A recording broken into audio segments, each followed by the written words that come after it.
I think my evolution as a parent over the last 18 months has been pretty enormous. Henley was our first child, so I didn't know anything about parenting.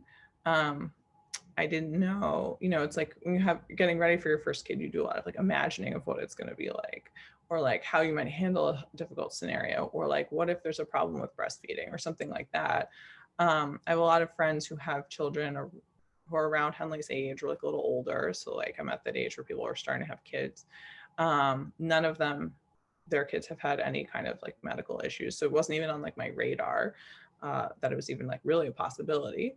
Um, and so I'm not really one to like, I wouldn't choose to like give away control to somebody else for most things if it was an option.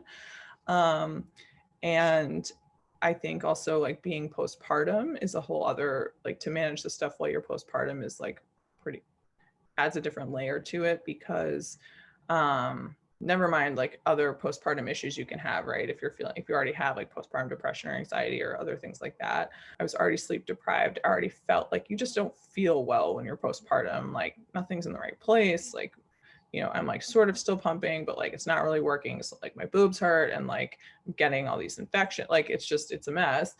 Like my clothes don't fit. Like I just, whatever. And then you're just like in a hospital with all these people who are telling you all these really horrible things. And at first, when she first decompensated, the chief of this cardiac ICU in Children's was our like attending that day, and he was like, I think we need to like do something, like this is not going well, like we can't medically manage her anymore.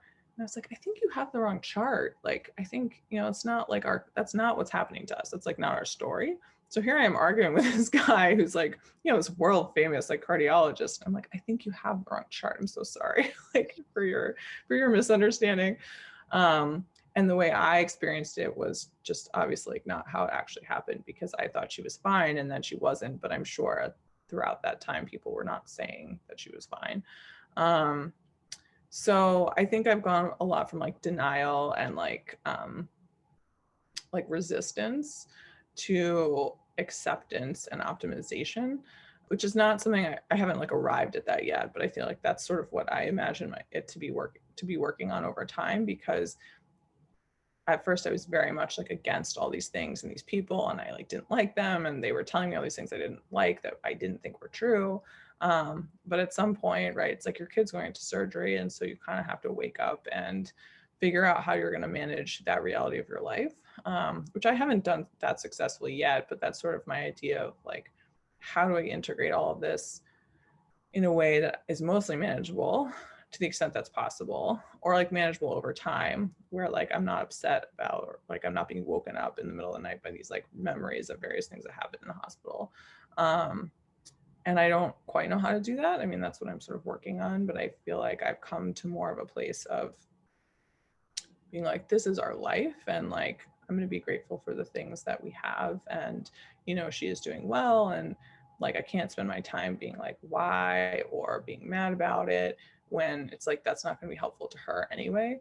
And so like, how do I make this as positive as possible, and be like very present of a parent, and do the things that are good for her, which aren't always going to be the things that are good for other people's kids. It feels weird because everybody I know, their kids are in school, or they're talking about school, or like this program is really great and all the great things that are happening there, and like we're not doing that. And I feel really confident that's the right choice for Henley, but it still doesn't make me feel, it like perpetuates this idea that like we're different, and like I don't, it's like I didn't choose to do that. It's like we weren't able to do that because of this other external factor that other people don't have to care about. And so I think that'll be tricky and something to get used to over time. It would never like preclude me from doing what's best for her, but there are just moments where I feel I'm surprised about how weird I feel about something, because I just wasn't thinking about it, or you know what I mean? Or not necessarily being excluded, but just like our life is different and we have like different considerations, and that's just the way it's going to be for the rest of the time.